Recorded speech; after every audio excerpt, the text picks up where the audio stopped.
El día de ayer estuvimos viendo las expectativas globales, ¿no?, de los mercados agropecuarios.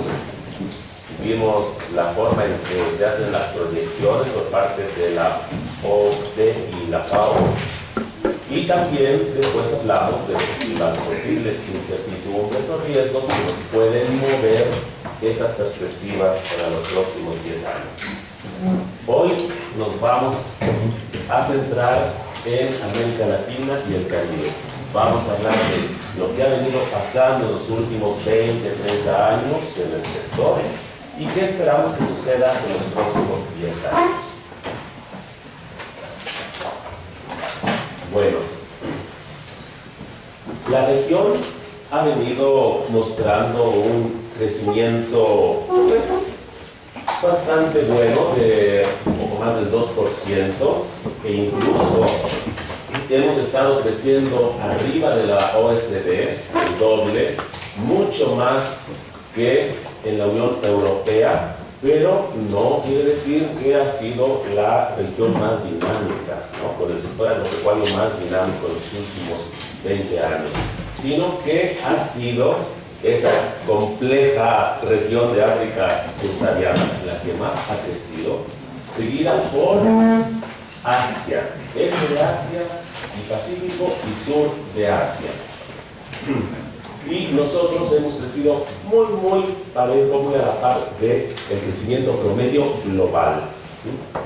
Ahora, al interior de la región vemos muchas diferencias. Hay algunos países con sectores agropecuarios mucho más dinámicos, como Paraguay, Chile, Brasil, Ecuador, Perú, República Dominicana, y otros que han crecido menos, ¿no?, entre 1 o 4%, Nicaragua, Guatemala, Bolivia, Colombia. Otros que han crecido todavía menos, donde se encuentra nuestro país, México, también Argentina, Uruguay, Costa Rica, Panamá, Cuba, Jamaica, y hay un grupo de países cuyos sectores agropecuarios se han estado haciendo cada vez más pequeñitos. Muchas islas del Caribe, pero también un país centroamericano, El Salvador. Entonces, una gran heterogeneidad en el comportamiento, en el desempeño del sector agropecuario en los últimos 20 años en la región de América Latina y el Caribe. No todos los países se comportan de la misma manera. Pero la región sí ha estado liderando, fíjense ustedes, el crecimiento de la productividad de los factores. Vean, América Latina cómo supera a el promedio mundial de crecimiento en productividad total de los factores. ¿Qué es eso, colegas? ¿De qué estamos hablando? ¿Qué es la productividad total de los factores?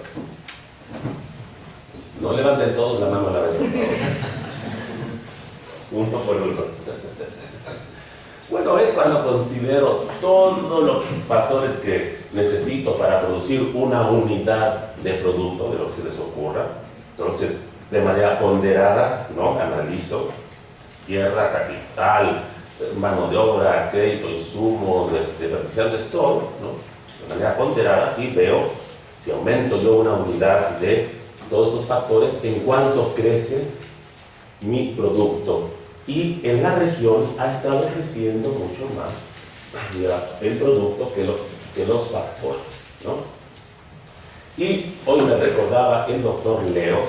¿Se acuerdan que ayer mencionábamos que uno se puede suscribir ahí al Departamento de Agricultura de Estados Unidos para recibir los comunicados de prensa y ver por dónde va la política agrícola o los problemas de comercio? Bueno, también se puede uno suscribir al Servicio de Investigación Económica del Departamento de Agricultura de Estados Unidos, el PRS, el USDA, y recibir una cantidad de información impresionante.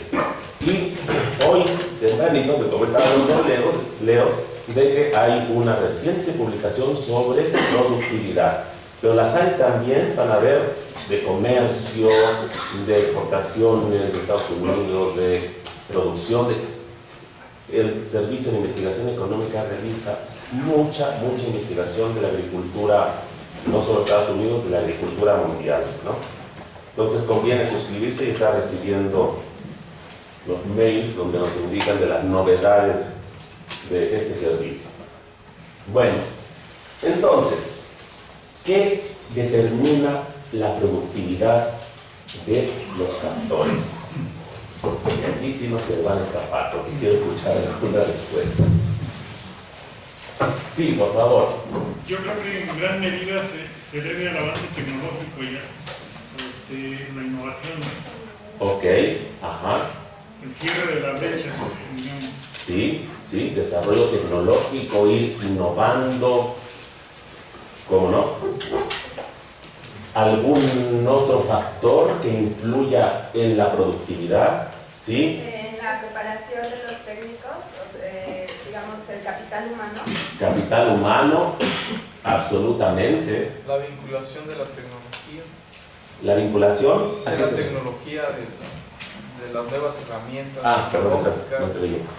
de generación de técnicas más eficaces para producir más. Sí. Desarrollo tecnológico, ¿no? Que decía, ajá. Cuestiones de ese tipo. O trabajar más también en conjunto con las comunidades rurales, con los productores. Creo que, talleres Sí. de participación con estas gentes, cosas así.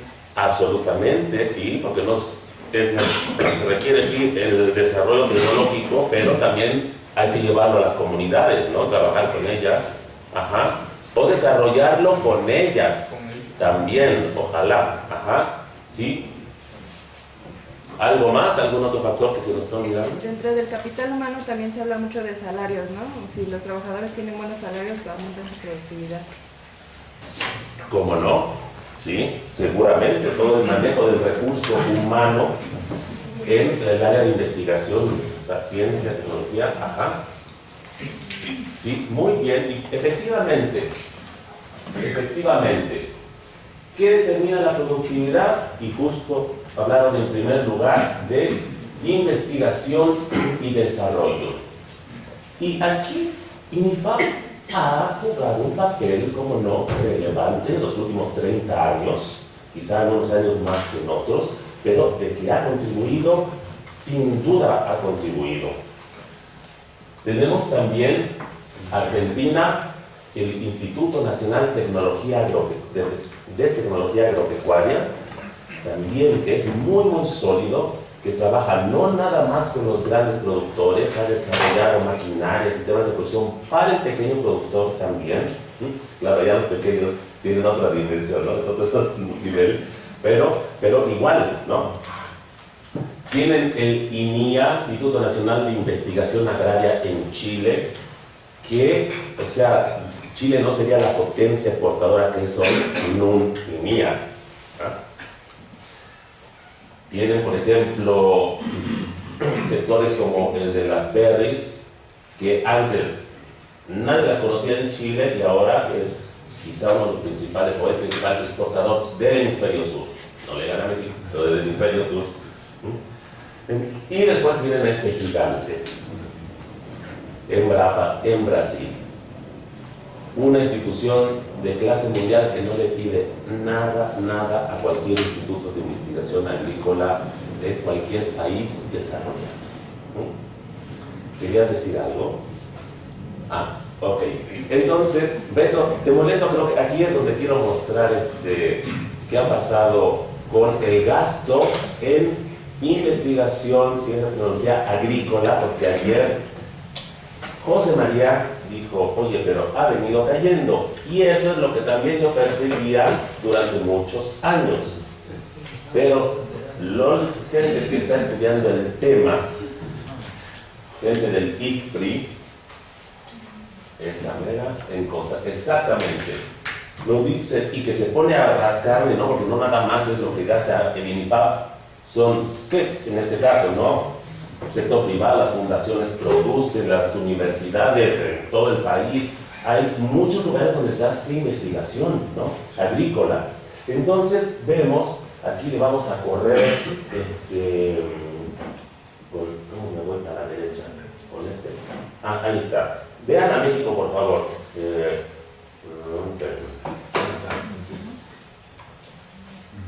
¿Ya lo vieron? Sí, Hasta abajo. Ok. Y aquí vienen los años. Hay datos a partir del 91. Ahí me voy yendo a la derecha. Ahí está el 91, ¿no? El primero.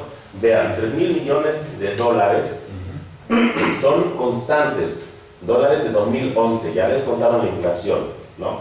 Entonces vean, sí hay una caída en el 95, la gran crisis del 95, deben esperarse. Pero vean los siguientes años.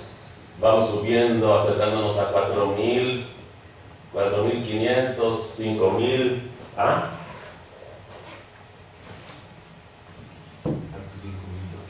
Exactamente. Esto es el 2016 y 2013. La publicación donde pueden encontrar un análisis fabuloso respecto a lo que ha pasado con la investigación agrícola en América Latina y el Caribe, y con ejemplos concretos por país, es del IFPRI, está en línea, y por acá es un programa de ellos que han estado trabajando. Pero esta base de datos es la más reciente hasta el año pasado. Aquí pueden ver ASCII. Este es como el nombre del programa, Agricultural Science and Technology Indicators, del IFPRI. ¿Ven? Esto se actualizó el año pasado, 2019. Entonces, bueno, ya encontramos un añito más reciente al 2014. Pero, ahora si regresamos a nuestro, por favor. ¿Este archivo está ahí? Sí, ahí está también para que se use, por supuesto. Entonces, ¿por qué ha venido creciendo más que el promedio mundial la productividad en la región? Una de las grandes razones es investigación y tecnología. Hubo una reestructuración muy grande institucional de cómo hacer la investigación en algunos países, no Brasil por ejemplo, pero ahí se ha estado gastando, ¿no? Ok, y lo otro que nos decía el compañero, bueno, pero no es suficiente que las universidades, los institutos hagan esos desarrollos tecnológicos maravillosos si no llegan al productor, ¿no? Entonces, ¿qué determina también la productividad? Porque hemos crecido, porque ha habido extensionismo. Pero la política, y eso no me lo mencionaron, juega un papel fundamental en la productividad, porque la política puede incentivar o desincentivar la adopción de tecnologías, ¿no? ¿Y qué vemos que ha pasado en la región?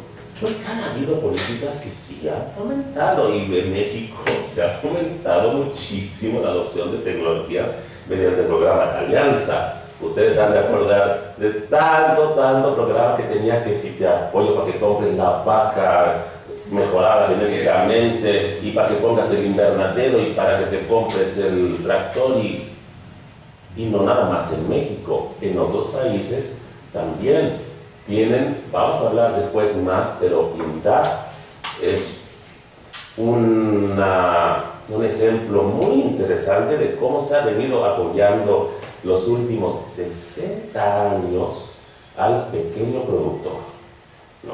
En Chile. O tienen el Programa Nacional de Agricultura Familiar en Brasil, con lo mismo, mediante subsidios a distintos rubros, pues han estado apoyando el crecimiento de la productividad, ¿no? Políticas, entonces, investigación, exclusionismo, políticas, y alguien dijo capital humano, aunque en este caso no tanto referido al investigador, que le paguen bien, ¿no? Sino pues al productor, porque también va a ser relevante, o ha sido relevante el desarrollo de capital humano y social en el aumento de productividad, ¿no? Denme por favor algunos ejemplos. Sí, La Elena. red de productores de tomate rojo en Sinaloa con los problemas que hubo de dumping con Estados Unidos cuando se juntaron los productores, entonces hubo como que una mejor organización en Sinaloa y California y lograron mejorar la productividad y pues dejar que el jitomate se posicione como un producto de calidad en Estados Unidos. Absolutamente, organización de productores para acceder mejor al mercado, ¿no? De insumos o de productos también, va a impactar la productividad. Otro ejemplo de organización de productores que impacta la productividad, porque sí, ese es uno muy muy bueno y hay algunos otros. Aguacates verdes. Ajá. Y podemos ser más concretitos, ¿cómo? ¿En qué sentido apoyan a la productividad? Bueno, en el caso de aguacate, digo, no lo conozco al detalle, pero sé que están organizados, que de alguna forma el que quiere exportar tiene que unirse a la organización.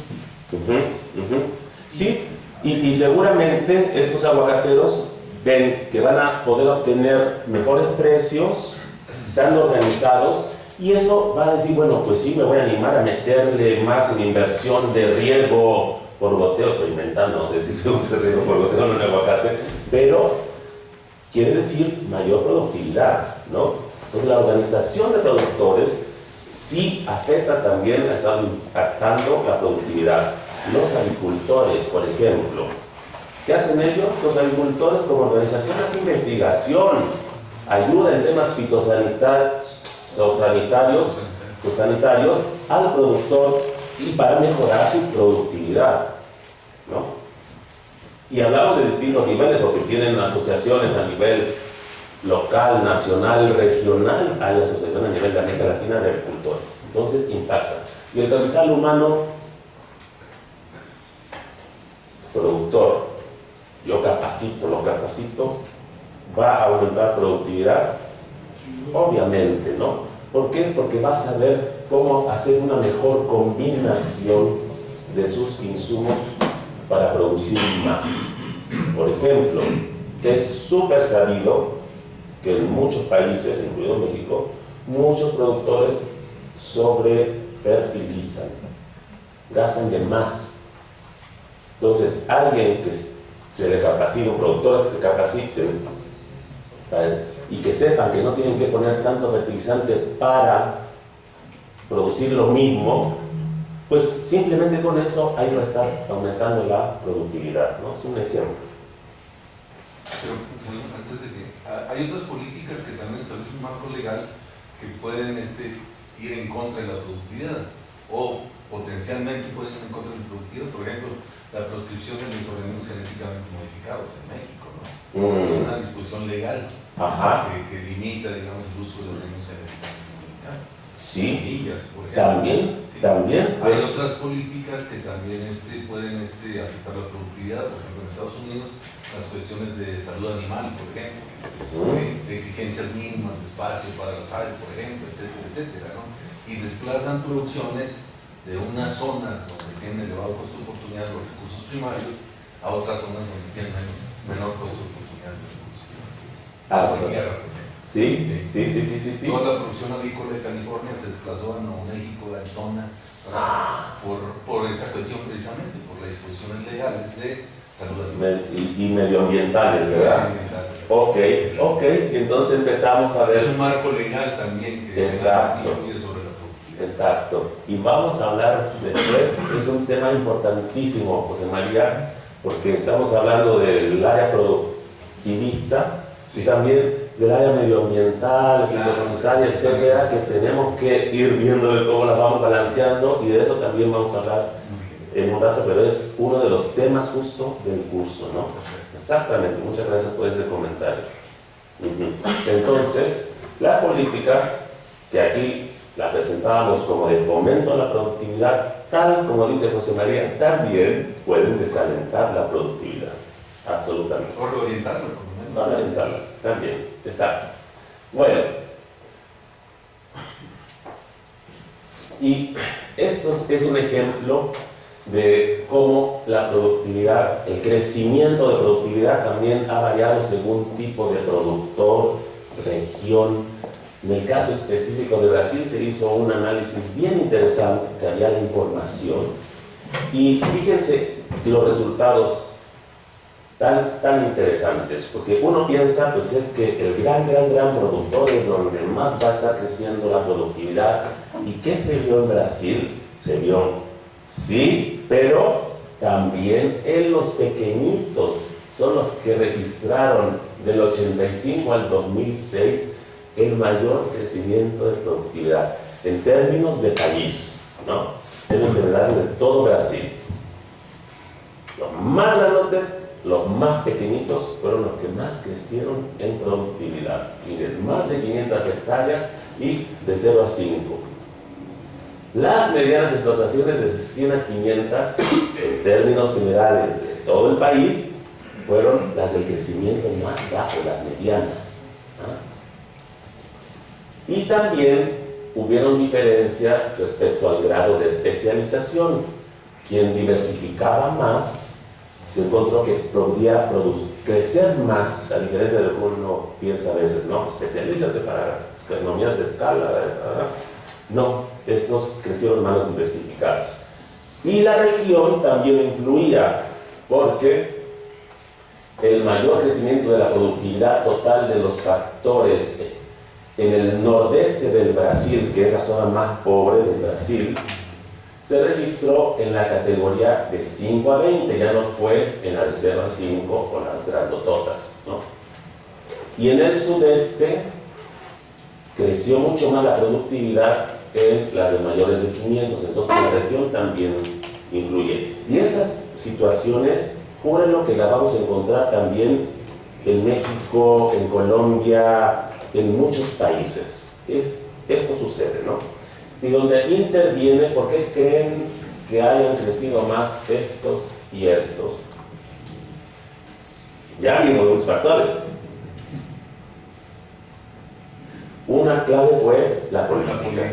Políticas dirigidas al pequeñito, y vamos a hablar después mucho de política, y políticas dirigidas al grande. Bueno, ¿qué ha pasado con la superficie cosechada de cereales y soya en la región? De 80 al 2017, mientras que la superficie de cereales se ha mantenido pues, casi estable, en unos ligeros crecimientos. Miren, por favor, el crecimiento exponencial de la superficie cosechada de soya en América Latina y el Caribe. 55 millones de hectáreas se incorporaron a la agricultura de Brasil en las últimas 3 décadas. Nosotros en México producimos que en 20 o algo así. 23, 22. Ahí, de lo que ya producían, aumenta de 55, ¿no? Y tienen reservas 60 millones. Y quieren más, y tienen mucha reserva. Y esta es la proporción cosechada por región, comparando 80-82 con 15-17 en soya. Tenemos Argentina, los rectángulos azules, Brasil, proporcionalmente también Argentina crece muchísimo, en absolutos todos crecen, ¿no? Pero vean que México, por ejemplo, que aparecía en el 82, aquí, desapareció prácticamente.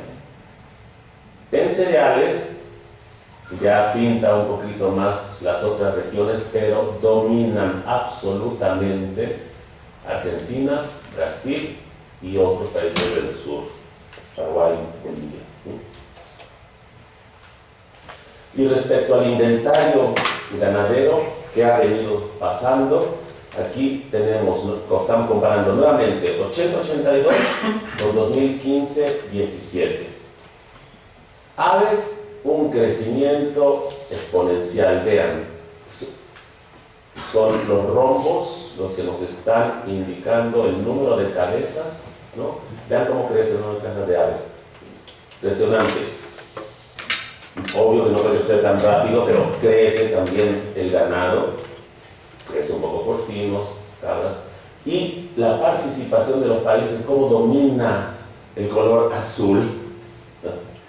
Que es los países del Mercosur, ¿no? Dentro de la producción total, o el inventario ganadero de toda la región, vean cómo se consolida la posición del Mercosur. Baja un poco en el sector avícola porque creció mucho los andinos, pero nuevamente, esto es en términos de proporción, en términos absolutos, todos crecen muchísimo, muchísimo. Y cabras y cordero bajan también la participación de Mercosur, pero todavía son los principales países con el mayor inventario. Aumenta un poquito Centroamérica y Caribe también en corderos y cabras. Participación dentro del inventario. Pero el punto, vean, cómo predominan los países del Mercosur en los inventarios ganaderos de las distintas especies. ¿Y qué ha pasado con la evolución de la superficie promedio de las explotaciones en la región? Esta es una información bien interesante. Fíjense ustedes lo que se hace aquí. Se compara el censo más reciente, que en algunos casos ya es viejito, porque muchos países no quieren volver a censar, son muy costosos, pero eso no quiere decir que no sean absolutamente relevantes. Pero se compara el censo más reciente con el anterior.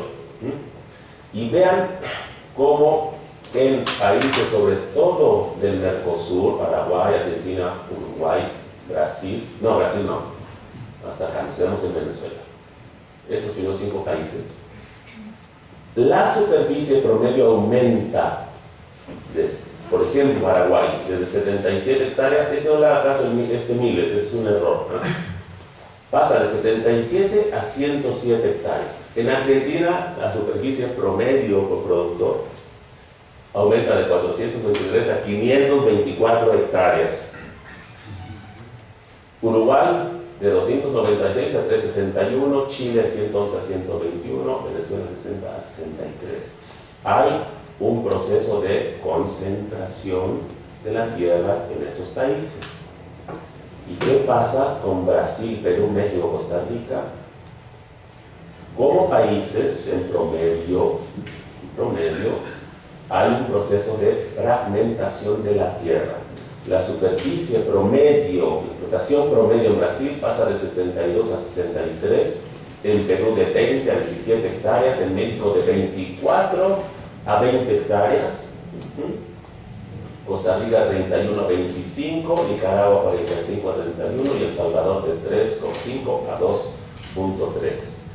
En promedio para toda la región América Latina y el Caribe, la superficie promedio pasa de 60 a 51 hectáreas. O sea, como región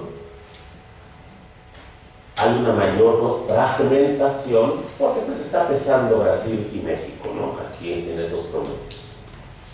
¿Qué nos explica esta dinámica en cuanto a concentración y fragmentación de la tierra? Juan Rubio. Yo creo que hay algunas cosas que no son tan...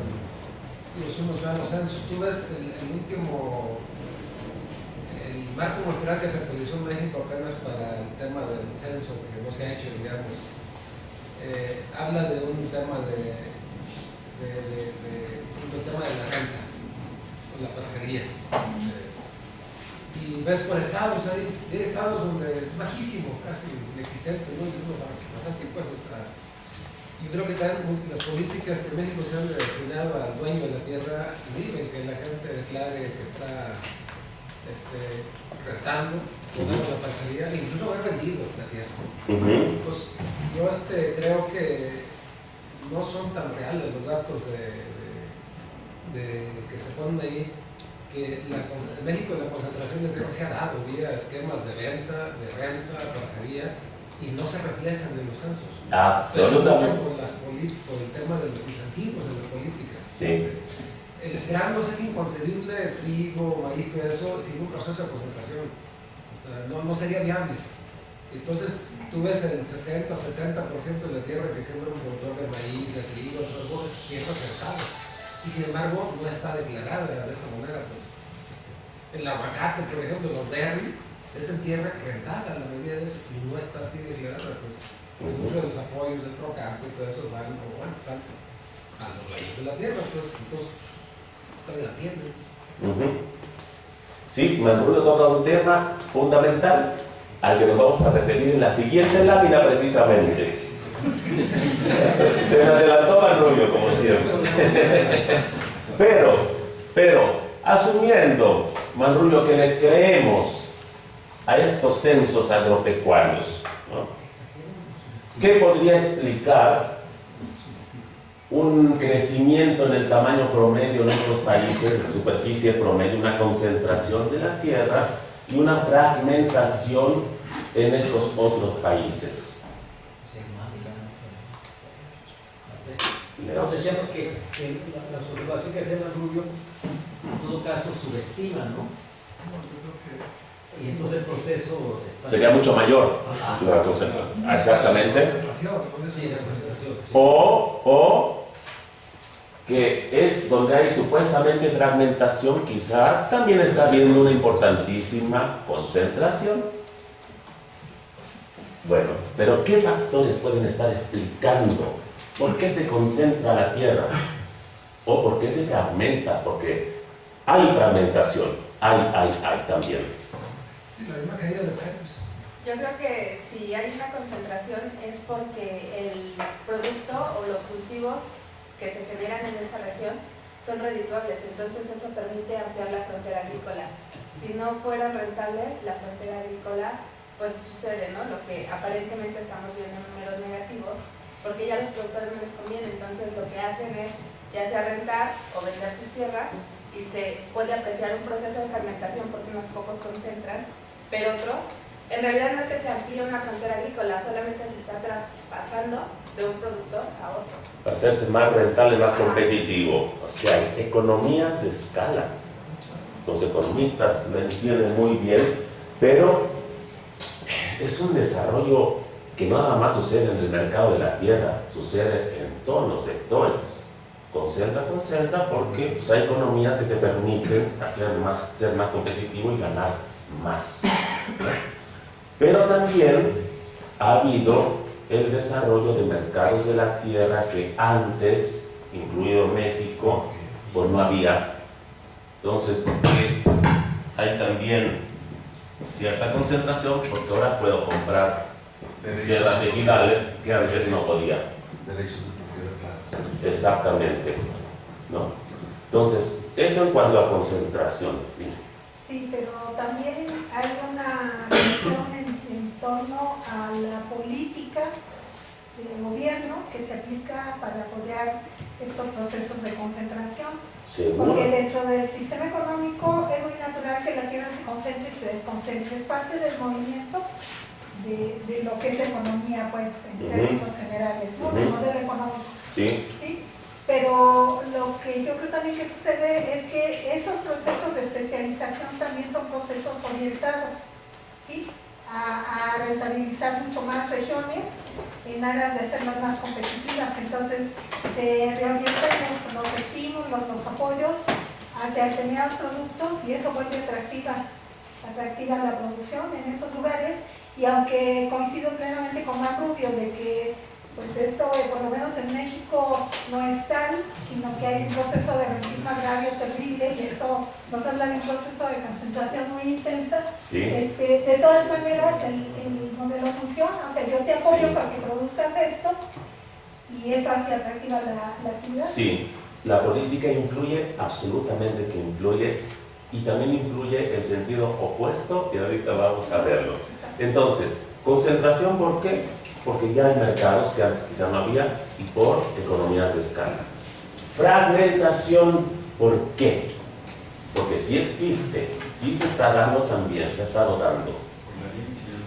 Herencias, uno. Cercanías a las zonas urbanas. Urbanización, exactamente. Y pues yo tuve que ser políticamente correcto y no incluí eso que le va a decir el documento, pero la política yo creo que también tuvo que ver. Y yo creo que se van a acordar los colegas que estuvieron trabajando en las evaluaciones de alianza, o Manrubio que ha trabajado en CAFE, que de repente para recibir el apoyo, otro campo, de repente crecieron el número de explotaciones.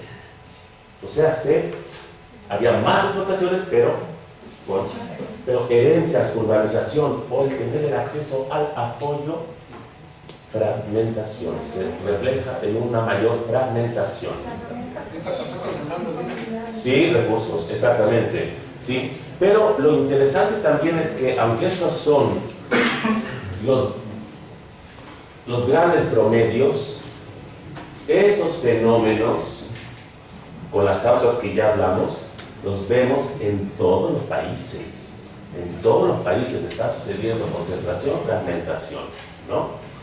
Y lo que decían Manrubio y Marisa, ¿verdad? Marisa.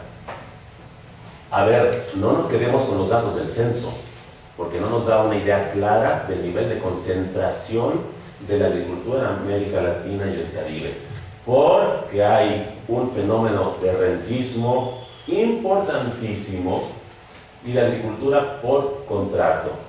Y en México lo conocemos, el tema de agricultura por contrato desde hace mucho en el sector de hortalizas, frutas. Entonces son las empresas grandes, en muchos casos transnacionales, las que están dictando cómo producir, para quién, etc. Entonces, no es nada más el dato del censo, es lo que está sucediendo en la realidad. Aquí hay una concentración vía renta de tierras o agricultura por contrato. Están los pools de argentinos de cereales, donde son poquitos empresarios que le rentan miles de hectáreas a los productores, ¿no? Para producir soya, trigo, sorgo, maíz. Entonces, hay realmente una mucho mayor concentración de la que nos registran los censos, y vean este ejemplo, explotaciones, una persona, Brasil, 223,000 hectáreas, eso cuesta concebirlo, ¿no? Una persona de soya. Hay más chiquitos, de 100 y tantos mil. Pero impresionante. Entonces, además, y decíamos, en Brasil, donde está catalogado como un país en promedio donde se ha fragmentado, pero vean estos contrastes. Y tenemos otro fenómeno muy, muy interesante que lo comenzamos a hablar el día de ayer, que tiene que ver con la extranjerización de la tierra. ¿Qué pasa? Y que mucho de eso surgió, ¿se acuerdan que ayer hablábamos de esa crisis de alimentos de 2008-2010? Cuando costó encontrar frijol, maíz, de los mercados internacionales, trigo, ¿no? Pues ¿qué pasa? Que muchos países se asustaron y los que pudieron dijeron, pues vámonos a buscar tierras, ¿no? Y empezaron a invertir, a comprar tierras a África, Asia, pero también en América Latina, también en Brasil y Argentina, que les permite asegurar al menos cierta producción para satisfacer su consumo. Pero ojo, que no es nada más que vengan los grandes países de otras regiones a comprar y producir aquí. Los mismos latinoamericanos se están yendo a otros países de la región a producir. Entonces, tienen argentinos, brasileños, que se están yendo a Paraguay, a Bolivia, a producir su soya, su maíz, su ganado. Tienen mexicanos, costarricenses, guatemaltecos, que se están yendo a Nicaragua a producir todo lo que se les ocurra. Entonces, ese fenómeno que primero partió como de los países asiáticos, China, y los del Medio Oriente, los petroleros, que se vienen a África, Asia, América Latina a producir, también lo estamos observando en nuestra región, con inversores de nuestra propia región. Hay una referencia que viene en el libro de Perspectivas, un estudio muy interesante sobre este fenómeno que se hizo en la Oficina Regional de la FAO para América Latina y el Caribe. Se estudiaron muchos países, qué es lo que está pasando con la dinámica de tierras, y estos datos son justamente de aquí. Ahí viene la bibliografía. Ese es un fenómeno, perdón. El que es extranjero, pues, se señala porque hay un problema, digamos, de nacionalidad. Pero es lo mismo que ocurre regionalmente, al mismo México, ¿no? Productores de Sonora, de vid, buscan dónde pueden mejorar lo que hacen eso. Hasta Jalisco, la uva de mesa, por ejemplo, en México viene ya por Jalisco, cuando era exclusiva de Sonora, en una parte de Sonora. Ahorita anda ya por Jalisco, por ejemplo. Entonces, es el fenómeno de, pues eso también es como una extranjerización interna, pues digamos, ¿no? La búsqueda de ampliar tu mercado, de ampliar más bien la oferta, porque una cosa que te piden, aunque tú exportas, pues es que te pudieran surtir los 12 meses del año. Y eso implica en términos agrícolas buscar diferentes, digamos, Sinaloa no da para los tomates todo el año, o Sonora no da para la vid todo el año, entonces tú quisieras a Walmart surtirle cuando menos 10 meses o 8 meses. Entonces eso hace que se mueva, ¿no?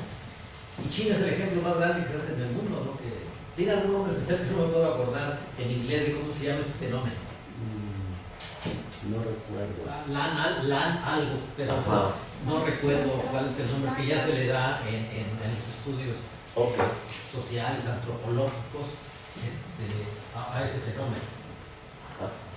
Sí, interesantísimo, ¿no? Es como, puede ser un tema de tesis, ¿no? Por acá, porque es poco estudiado, ¿ah? Lo que comentas, sí, efectivamente, muy importante también, y no se le da mucho seguimiento, ¿no? ¿Qué está pasando con esas dinámicas de los mercados de tierra? Y como dice Leos, pues a nivel de país también sucede, también. Efectivamente. Ok. ¿Qué ha pasado con las exportaciones de la región? Ayer ya veíamos algunos datos de balanzas comerciales agropecuarias en distintas regiones y veíamos cómo, como América Latina y el Caribe, nos hemos posicionado como líderes exportadores en productos como soya, cerdo, maíz, carne de aves, alimentos balanceados, azúcar, café, frutas y hortalizas, ¿no? Brasil es de lejos el principal exportador de la región con casi 80.000 millones de dólares.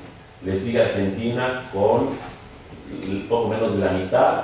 México, muy parecido a Argentina, 32.000 millones de dólares. Chile, la mitad de México. Ecuador con 10, Perú con 8.000 millones de dólares. Ya hemos ido creciendo en cuanto a la competitividad de nuestras exportaciones agropecuarias. Pero, paradójicamente, ¿qué ha pasado? Si bien, miren, estas barras se refieren a la reducción de la pobreza general, pobreza rural, pobreza extrema y pobreza extrema rural. Y la barra gris es la subalimentación. Entonces, veníamos muy bien desde el 2002, este es el crecimiento económico. Veníamos reduciendo de manera importantísima. América Latina siempre se ponía en los foros internacionales como el ejemplo, vean cómo vemos reduciendo la pobreza, la inseguridad alimentaria.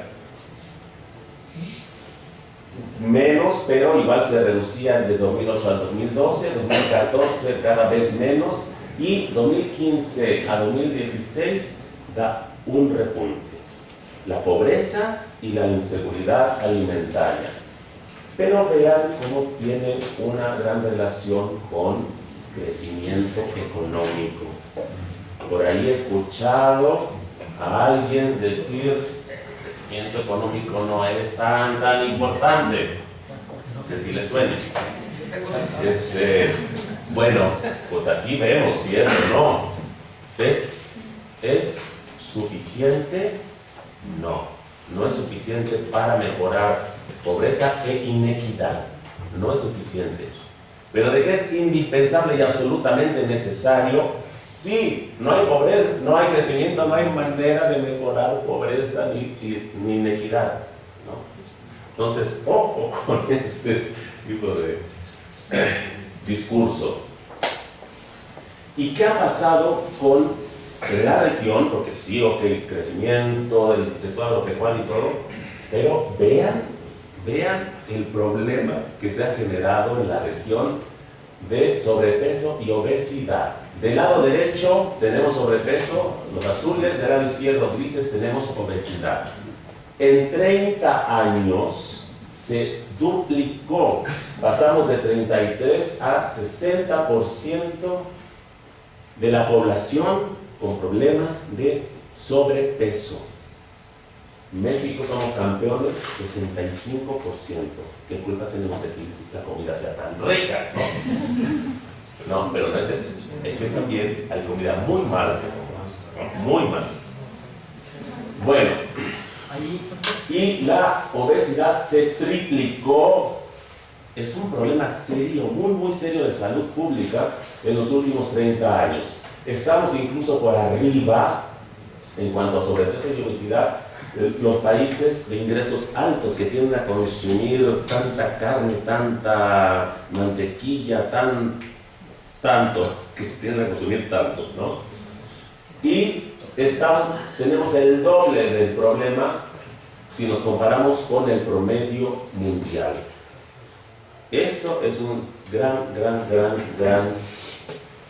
gran preocupación de política pública. Y ahí quizás. Bueno, pero algo se ha hecho al respecto, y de lo que se ha hecho impacta en el sector agropecuario. Leo.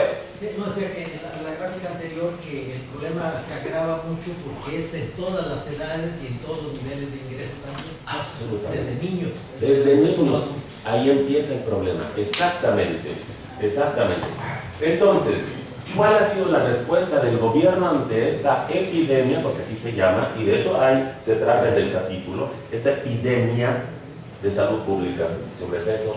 Bueno, México, como hablamos ayer, ya empezó con sus impuestos al azúcar, a los refrescos, etc. Exigencia de etiquetado, vamos a ver qué tipo de etiquetado. Y Brasil viene trabajando mucho en las escuelas con programas de alimentación escolar que trata de inculcar a los niños, esperando que ellos también después inculquen a los papás en cuanto a mejores hábitos de consumo. Ha prohibido venta de mucha comida chatarra en las escuelas, Brasil. Pero quizá quien ha trabajado de mejor manera y atendiendo bien preocupados por la obesidad infantil, pero que también está en los adultos, ha sido Chile. ¿Qué ha estado haciendo Chile en los últimos 3 años? Pero primero les voy a platicar lo que les costó comenzar con estos cambios. La iniciativa de tomar ¿cómo le llaman? El toro por los cuernos, no surgió del Ejecutivo, surgió de algunos parlamentarios que tenían formación médica y pues que estaban viendo ese gigante problema de obesidad que ya se estaba observando en los niños. Entonces dijeron, tenemos que hacer algo, y empezaron a querer trabajar con el Ministerio de Salud, de Economía del gobierno de Chile, que en ese entonces estaba Piñera en su primer periodo. Piñera ahorita está en su segundo periodo. Y los gobiernos dijeron, no estés dando lata, ¿no?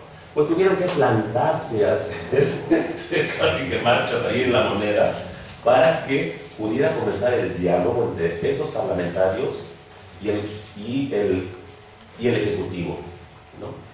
Empezaron a trabajar también, a tener diálogo con las empresas. También las empresas al principio, oiga, pensemos a lo mejor en meter semáforos, en diga, mira, ojo con esto. Las empresas no estaban ni ahí, ¿no? Entonces, finalmente el Ejecutivo dice, bueno, ya, órale, vamos a trabajar en esto.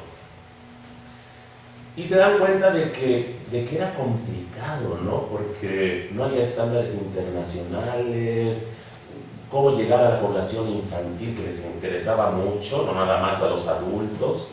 Entonces empiezan a trabajar de la mano de la Organización Mundial de la Salud. ¿Y qué hacen? Bueno, uno, anuncios, prohibir anuncios dirigidos a niños donde ahora de las azucaritas y el refresco, lo que sea. Pero 2, un sistema de etiquetado muy, muy interesante. Entonces, yo hoy estaba desayunando rico cereal. ¿Quién tiene buenos ojos? Porque yo no veo bien. Para que nos lea la información nutricional, ¿no? Yo ya más consciente, quiero saber si estoy comiendo bien. Entonces, ¿quién tiene buenos ojos? Miriam, léenos qué dice de educación nutricional. Para empezar, eso es lo primero. Vean el tamaño de la letra, ¿no? Vean el tamaño de la letra. Formación nutricional, cantidad por porción, por taza y si fuera con media taza de leche descremada. Calorías 120, con leche 140. Calorías de grasa 20, con leche 20. Grasa total es el aporte de porcentaje de valor diario. Grasa total solo 3%, con leche 3%. Grasa saturada 5%. Pues no entiendo por qué es más alto que grasas totales, pero bueno. Grasas saturadas 5%, con leche 5%. Grasas trans nada, colesterol 0 y 0, sodio 5, con leche 8, carbohidratos 8, con leche 8, fibra dietaria 4, con leche 4, azúcares 0 y 0, proteína 4, con leche 12, vitamina 5 y 10 con leche, ácido fólico 10, 10 con leche, vitamina B12 10, 20 con leche y así sucesivamente para un montón de vitaminas. Exacto. O sea, número uno, primero que ni puedo leer, pero este es mexicano. Pero escuchando a mí, pues igual como que me quedo, bueno, ¿y eso es bueno o malo? ¿No? Y los parlamentarios fueron con médicos, nutricionistas y me dijeron, este es un ejemplo, hay otras más complicadas. ¿Tú entiendes algo? No, esto no se entiende, no me están diciendo nada. ¿Ah? ¿Qué es lo que hicieron? Entonces, trabajar con la Organización Mundial de la Salud para establecer estándares, ¿no? Coeficientes técnicos que permitieran saber si esto que se ve tan inofensivo y que es tan rico, el cerealito de la mañana, ¿cómo no? ¿No? Si esto es alto en azúcares, calorías, grasas o sodio. Por ejemplo, en ingredientes, esto tiene sal. ¿Quién se va a imaginar que un cereal, ¿no? Que tiene además azúcar, sí, pero también tiene sal? Y vean todos los demás productos procesados, todos, azúcar, sal, ¿no? Entonces, primero trabajaron con la Organización Mundial de la Salud para determinar cómo sabemos si un producto es alto o no en azúcares, calorías, grasas y sodio. No había estándares, los desarrollaron Chile con la Organización Mundial de la Salud. Es un ejemplo interesantísimo a nivel mundial para replicarse en todos lados, ¿no? Y dos, bueno, ahora cómo se lo mostramos al consumidor. Le ponemos así esta letrita chiquita que Miriam no va con sus lentes, puede ver, yo ni con lentes los puedo ver. No. Entonces, ¿qué hicieron los parlamentarios? Trabajemos pero con los niños. Que sean ellos los que nos digan cómo pueden ver fácilmente si un producto es alto en lo que tenemos que evitar o no. Y los niños fueron los que desarrollaron, porque primero habían pensado un sistema de semáforos, ¿no? Y los niños dijeron, ni maíz, paloma. Lo que nos vamos a poder ver son estos sellos negros grandes en el frente del producto. No lo tengo aquí ni al lado ni atrás, en el frente. Todo producto procesado en Chile, ya desde hace unos 2-3 años, absolutamente todos, aunque sean importados, todos, tienen estos sellos. Entonces, miren, esos cuadritos de avena, es la avena, tan inocua, tan buen alimento, pero es alto en calorías y alto en azúcares. Y hay otros que tienen los 4 sellos, ¿no? El 4. Ajá. Pero no solo eso. Al menos uno ya ve fácilmente, sí me gusta, pero ya sé que le estoy metiendo más al azúcar y a la caloría y a la grasa de lo que quiera. Pero no solo eso, sino que hay también ya una regulación con las empresas para que estos vayan desapareciendo.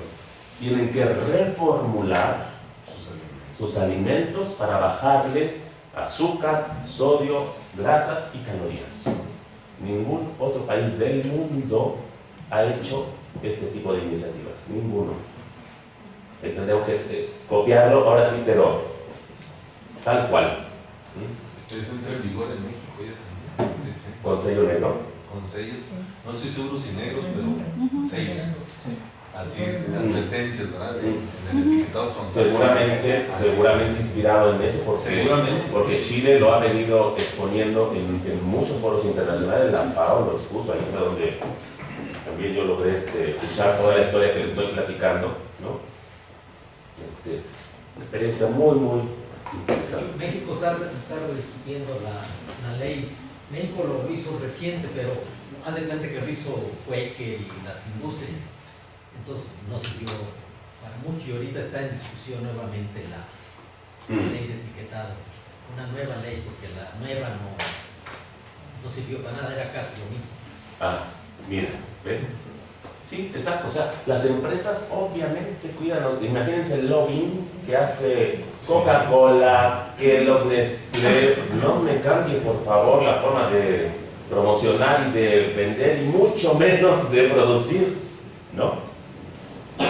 ¿Cómo no? Pero me parece que más importante que todo ello es la educación, porque en el caso de los cigarros, las cajetillas traen la fotografía del tumor, y no estoy tan seguro de que se haya reducido. Se ha reducido mucho. A ver, ¿cuántos fuman de aquí? Se ha reducido muchísimo. Pero el tema de educación es fundamental. Porque sí, yo veo, por ejemplo, voy al súper en Chile y las mamás con los niños agarran y se fijan, ¿no? Sí, hay un tema de educación que yo creo que también por eso dijo, bueno, el gobierno no va a ser suficiente, así que vámonos a regular las empresas para que le bajen, ¿no? Quizás en términos económicos, lo que dice de educación se traduciría en darle más elasticidad en términos económicos, digamos. Baja poco porque son, productos muy inelásticos, y la inelasticidad está dada por la falta de sustitutos. ¿Tú crees que una Coca-Cola es indispensable? Bueno, yo lo creo, pero la gente no debiera creerlo, sí. Entonces es muy inelástico. En medida que tienes más educación, tú llegas a la conclusión de que todo tiene sustituto en esta vida. Bueno, menos tu compañera. Pero menos tú. Todo lo demás tiene. Y esa sustitución la da la educación en términos de comida, de alimentos, ¿no? Un agua o algo, otro refresco inclusive. Un Boeing es mucho mejor que una Coca-Cola. Hay otros factores, ¿no? Educación y algo que hace también normalmente el gobierno chileno son los anuncios en radio, ¿no? Consume productos sin sellos negros, para preferidos, son tantos factores por donde tiene uno que entrarles si quiere tener cambios sostenibles en la composición de la dieta, obviamente, ¿no? Bueno, pero suficiente del tema.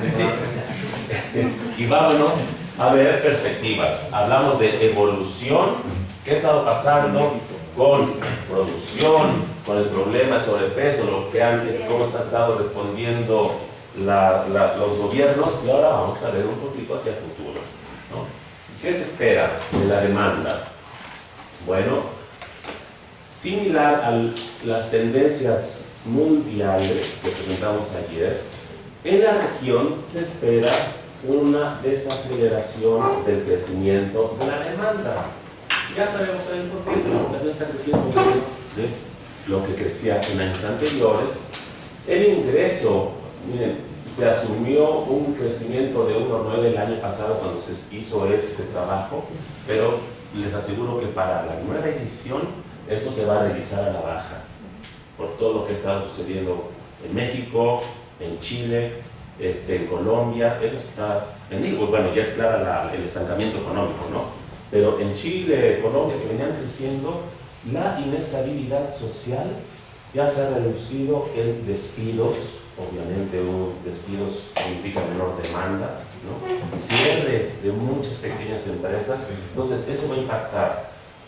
Pero seguramente va a ser positivo el crecimiento esperado, si bien menor, pero positivo para los próximos 10 años. Y ello va a significar un mayor consumo de los productos de mayor valor, como productos animales, frutas, verduras, y menos de los básicos. Pero decíamos, sin olvidarnos de esas políticas también que van a influir la demanda. Y por el lado de los biocombustibles, que trae un crecimiento muy dinámico en las últimas 2 décadas, en la próxima década se espera que este crecimiento baje considerablemente. Crece, pero mucho menos. De 10% que venía creciendo a 1,6% al año.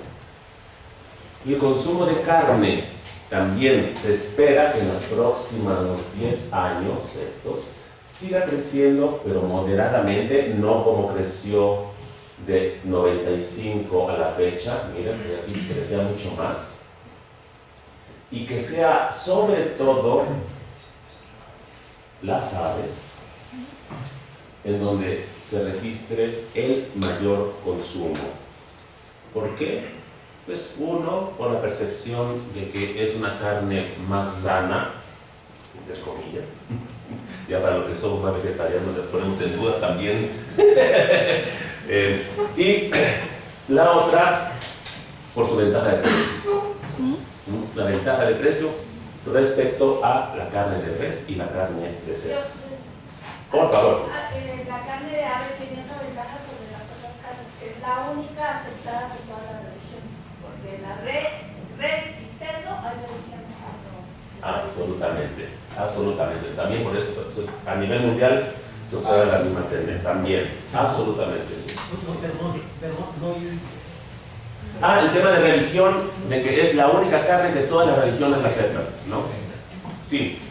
Pero además el retorno de la inversión es mucho más rápido en aves que en cualquier otra especie. Exacto, por eso también es más barata, ¿no? Un pollo hoy pesa 4 veces más que en la misma edad que el pollo de hace 40 años. Esa productividad que hemos escuchado, ese crecimiento impresionante de productividad. 5 semanas. Exacto. Ok, y en términos de la producción, ya hablamos de la demanda, crece pero de manera más lenta, crece el consumo de carne pero también menos, relativamente más la de pollo. Y en términos de producción, ¿qué se espera? Bueno, aquí tenemos el nivel, marcado con los rectángulos, el nivel de producción. Aquí tenemos los distintos cereales, pero vean, se espera que superemos los 200 millones de toneladas para el 2028 de maíz. O sea, vamos a estar produciendo muchísimo maíz. Hay crecimiento en todos los cultivos, pero no tan pronunciado como en el maíz. Y los rombos nos indican la participación de la producción de la región en la producción mundial. Entonces el maíz, con este crecimiento, ya vamos a estar participando con alrededor del 18% de la producción mundial del maíz. En los demás cultivos tenemos una participación mucho menor, alrededor del 10% en trigo, la vamos a tener al 2028, mucho menos en arroz, mucho menos en otros granos. Pero aquí lo que destaca es ese dinamismo que se espera en el futuro en cuanto a producción de maíz. Y para el 2028 se espera que Brasil y Argentina, siguiendo las tendencias que ya muy marcadas que estamos viendo, que estos dos países produzcan la mitad de todo el sorgo y todo el arroz de la región, que produzcan 75% de todo el maíz y 78% de todo el trigo de América Latina y el Caribe. Y se espera también que México no se recupere. México perdió 10 puntos porcentuales en la producción de maíz y sorgo en las últimas 2 décadas y no se espera que se va a recuperar esta pérdida en los próximos años. En soya se espera un crecimiento de 25% en los próximos 10 años y nuevamente, ¿quién lo va a estar dominando? Argentina, Brasil, Paraguay, ¿no? Está toda la producción y es donde va a seguir estando, donde va a seguir creciendo en los próximos 10 años. En leguminosas, tan importantes como el frijol, ¿no? Pero se espera un muy modesto crecimiento. Brasil va a seguir y México van a seguir siendo los principales productores, pero no se espera ningún dinamismo importante. Pero el algodón sí, el algodón que ustedes no sé si recuerden, no sé si alguien aquí ha estudiado el algodón, pero en las pasadas décadas en México se desplomó la producción de algodón. Una, problemas fitosanitarios, la mosquita blanca, y dos, porque las fibras sintéticas le empezaron a pegar muchísimo. Pero ahora, México, la producción ha estado creciendo y se ha reposicionado. Brasil lidera en la región en cuanto a producción de algodón, lidera totalmente, y es uno de los grandes exportadores a nivel mundial. En azúcar también se espera un crecimiento sostenido de la demanda y pues eso nos va a impulsar la producción, pero se espera que en los próximos 10 años India destrone a Brasil como el rey de las exportaciones de azúcar. En raíces y tubérculos, tal como leguminosas, se espera un crecimiento muy modesto. Y en café, que después vamos a hablar un poquito más de café, está habiendo un reposicionamiento de los países en los mercados internacionales. Fíjense, Colombia, Costa Rica y México perdieron participación. De hecho, México, si no me equivoco, pasó de ser un exportador neto de café a un importador neto en los últimos años. ¿Sí? Y otros países como Perú, Honduras y Guatemala han crecido en cuanto a su participación de los mercados mundiales. Brasil se ha mantenido neutral, pero es un exportador enorme. En frutas y hortalizas se espera que continúe ese gran dinamismo que hemos estado observando en las últimas 2 décadas. En México, en Centroamérica, en Perú, en Chile, en el subgrupo de bananas y frutos tropicales, y de hecho la región ya provee el 80% del mercado de las importaciones. Ahí somos los campeones en cuanto a exportaciones. ¿Y por qué es relevante también este sector? Porque hay una participación grande de los pequeños productores. Y mañana que hablemos de política, vamos a enfatizar más este hecho. Aquí vemos las proyecciones de las exportaciones netas de frutas tropicales. Y vean, este es el plátano o banana. Se espera que siga creciendo. La banana está aquí referida en el eje de la derecha porque se exporta muchísimo más que cualquier otra fruta. Vamos a estar exportando alrededor de 16 millones de toneladas dentro de 10 años, mientras que la que le sigue, que es la piña, pues estamos hablando de menos de 3 millones de toneladas. Hay una diferencia enorme, ¿no? Pero se espera que continúe esa tendencia que ya estamos viendo en las últimas décadas. Y que, por ejemplo, en el aguacate, vean cómo del 2013, cómo crece exponencialmente las exportaciones de aguacate, ¿no? El oro verde. Hay un documental interesantísimo en Netflix sobre el aguacate, el oro verde, que nos habla de toda la problemática que hay también respecto a la producción de aguacate. En Chile se está viendo,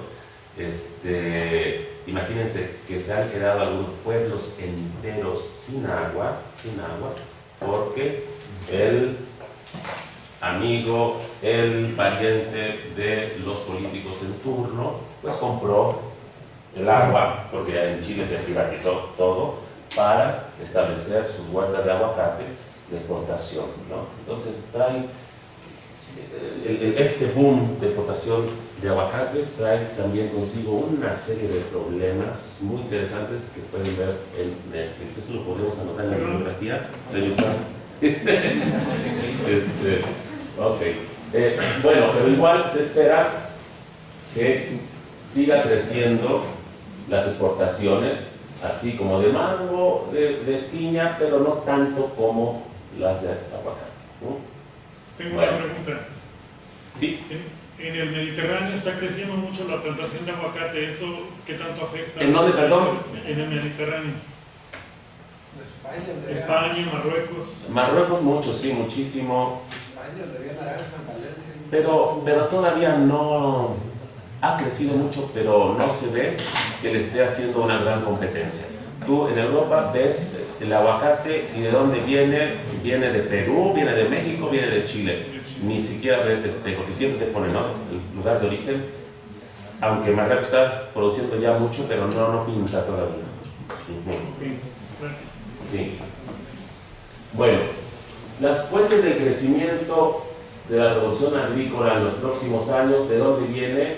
Estos rectángulos grises son la productividad.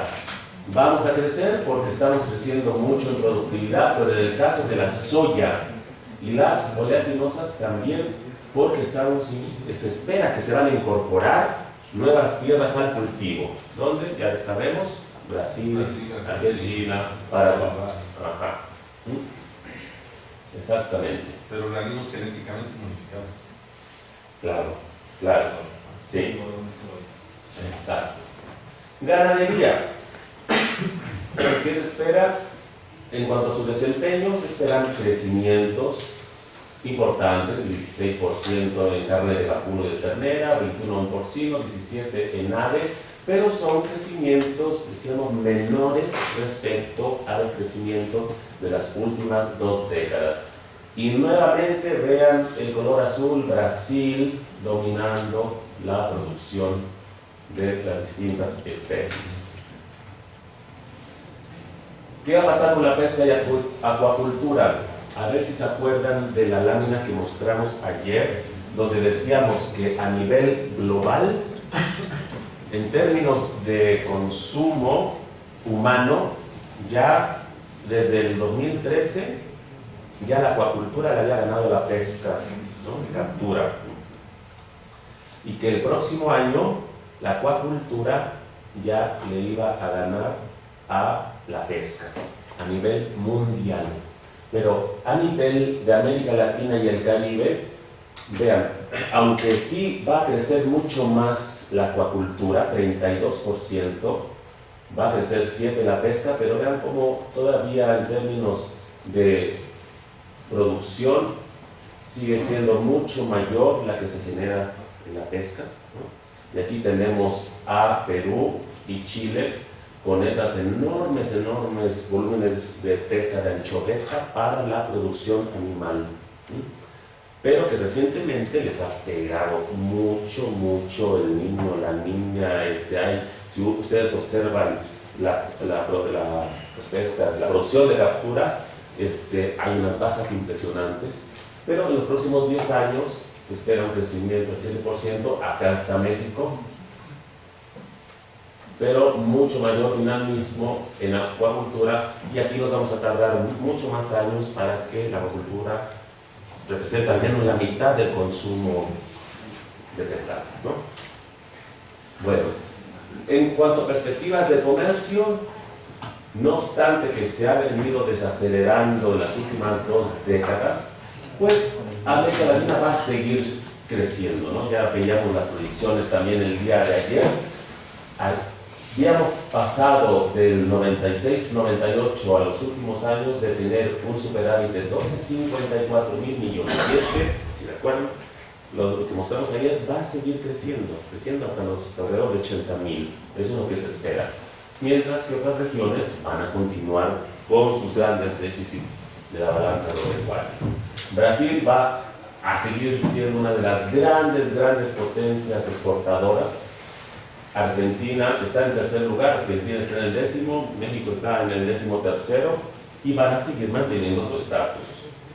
México logró revertir su estatus deficitario, que lo tuvo desde, si no me acuerdo, del 80, en el 2016 y ya superó a Canadá y a la Unión Europea como principal proveedor de productos agroalimentarios. Y algunos tan importantes como la cerveza y el tequila. Entran ahí. Exacto.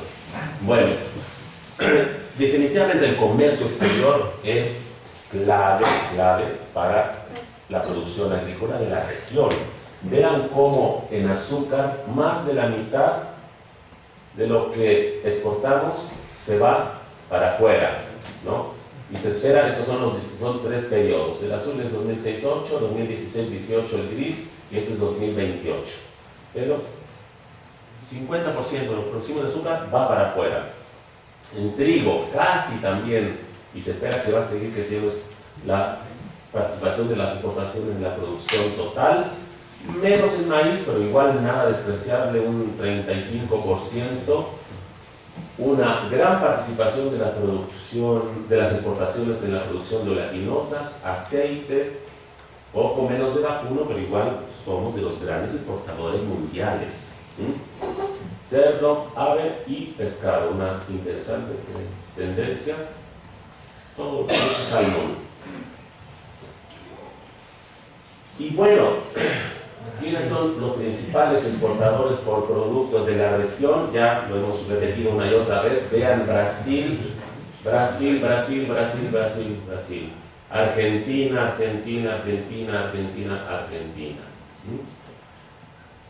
Este gráfico es interesante no nada más para ver a todo color la importancia de países de la región en las exportaciones mundiales. A mí hay algo que me preocupa de este gráfico.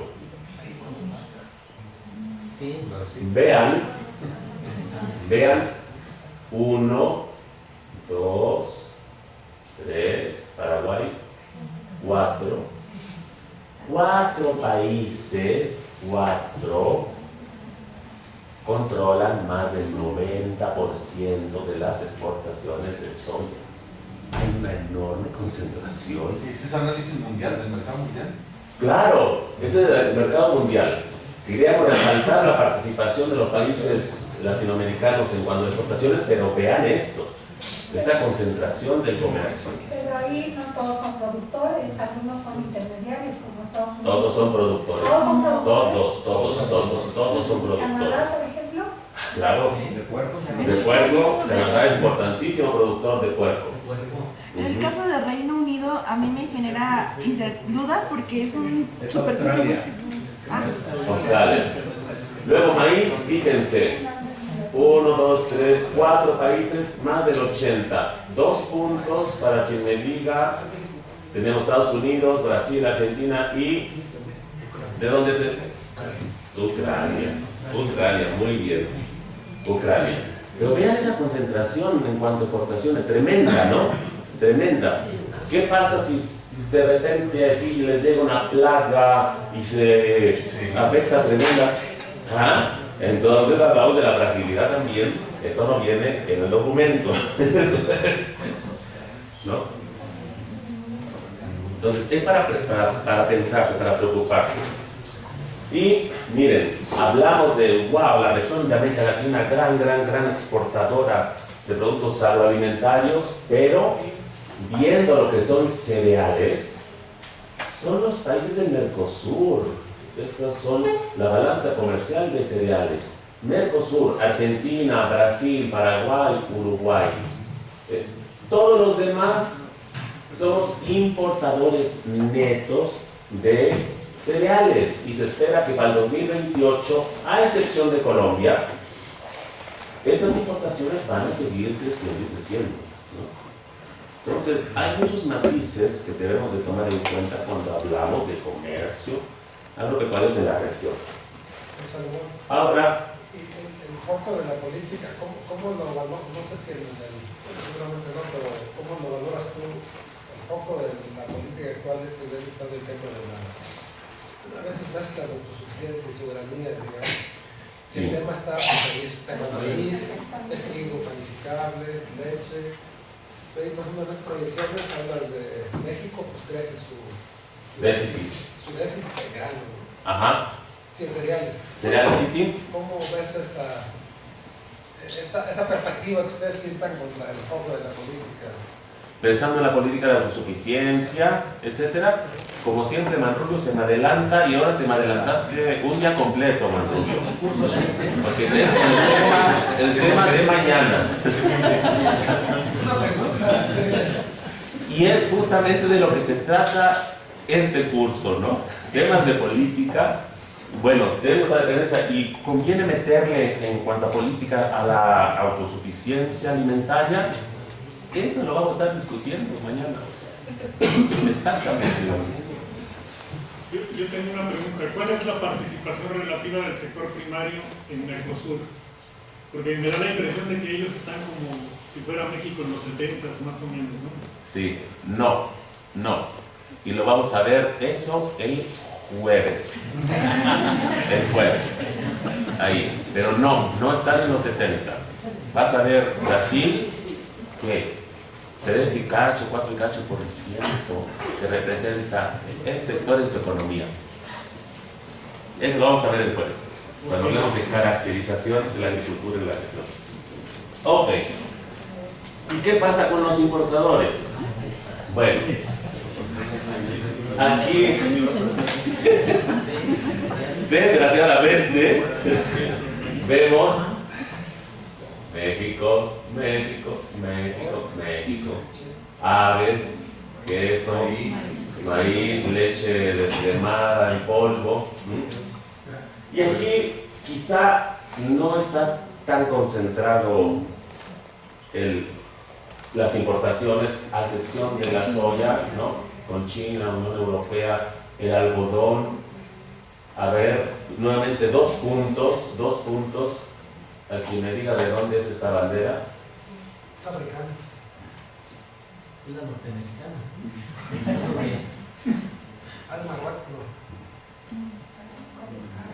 ¿India?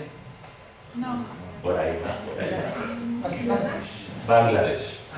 Bangladesh, Vietnam, China y esta sí se la saben. Turquía, ¿no? Entonces, menos concentrado aquí el mercado de las importaciones. Y desafortunadamente unos primeros lugares que ojalá estuviéramos en la lámina anterior, no aquí. Bueno, y también, perdón, aunque no es el tema de política, también es una cuestión de política, o sea, ¿por qué es bueno exportar y malo importar? Eso no son temas económicos, digo, son juicios de valor más que... Eso son mañana. Sí, y eso lo vamos a discutir mañana, cuando tenemos toda una sesión de política agrícola en la región. Toda una sesión. ¿No tiene que ver también el dinamismo que tiene la producción agrícola en México? Obvio, claro, ¿sabes? Estamos importando más porque la producción se ha mantenido como ahí o ha crecido, pero no lo suficiente respecto Pero también se produce demasiadas cosas, no solo una o dos, ¿no? ¿Cómo? Que se producen varios productos y no solo uno o dos. Absolutamente, estamos también produciendo mucho más frutas, hortalizas que estamos exportando, ¿no? Sí, entonces son todos temas así de política que vamos a conversar mañana.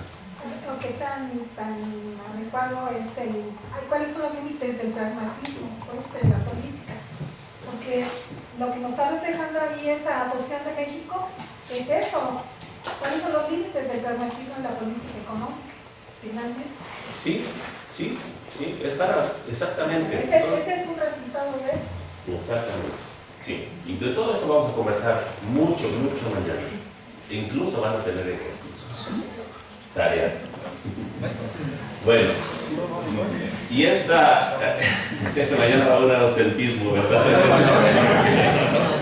Bueno, y esta gráfica es muy interesante para que vean cómo han ido cambiando los flujos comerciales, ¿no? El destino de nuestras exportaciones. Miren, vamos a ver primero Caribe.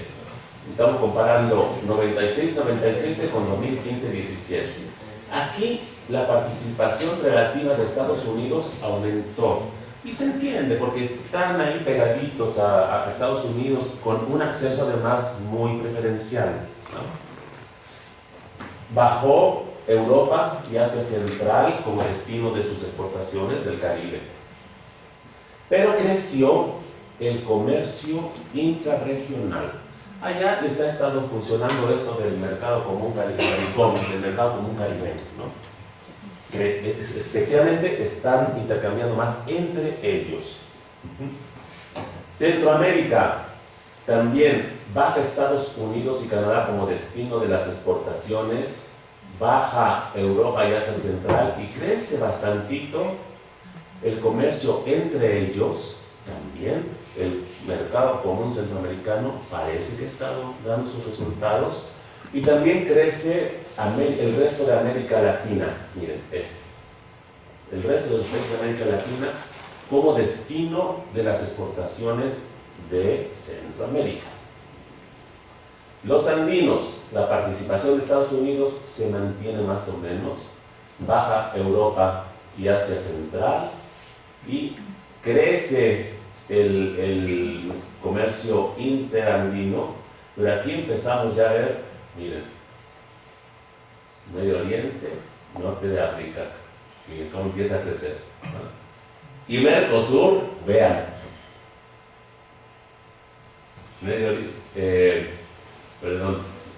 Asia Oriental y Pacífico, Asia Central, y este es Medio Oriente y África, Asia, China, ¿no? Vean cómo cae la participación de Europa como destino, o Europa y Asia Central como destino de las exportaciones del Mercosur, y Asia Central y Pacífico, China principalmente, es el mercado de importación. Recordarán las banderitas también anteriores, ¿no? En el caso de soya, etc. Entonces, ¿qué se destaca de acá? La creciente participación de China, que hay también un crecimiento del comercio intrarregional en Caribe, Centroamérica y Andinos, y pues que estos grupos también han estado respondiendo a la cantidad de tratados de libre comercio que se han estado firmando. ¿Qué esperamos de las exportaciones? Que sigan creciendo pero de manera menos rápida, y esos factores de riesgo de las exportaciones latinoamericanas son prácticamente las mismas que vimos el día de ayer. Pueden haber políticas proteccionistas, ¿no?, que nos reduzcan las exportaciones, o tenemos el Transpacífico, que también nos puedan mover los flujos comerciales, o el acuerdo de Estados Unidos con Japón, o este tratado de libre comercio de Estados Unidos y Europa, que ahorita está debajo del escritorio, pero que en un momento se empezó a discutir mucho, no sabemos qué pueda pasar. Bueno, creo que ya es hora del café. No, justo 10 minutos.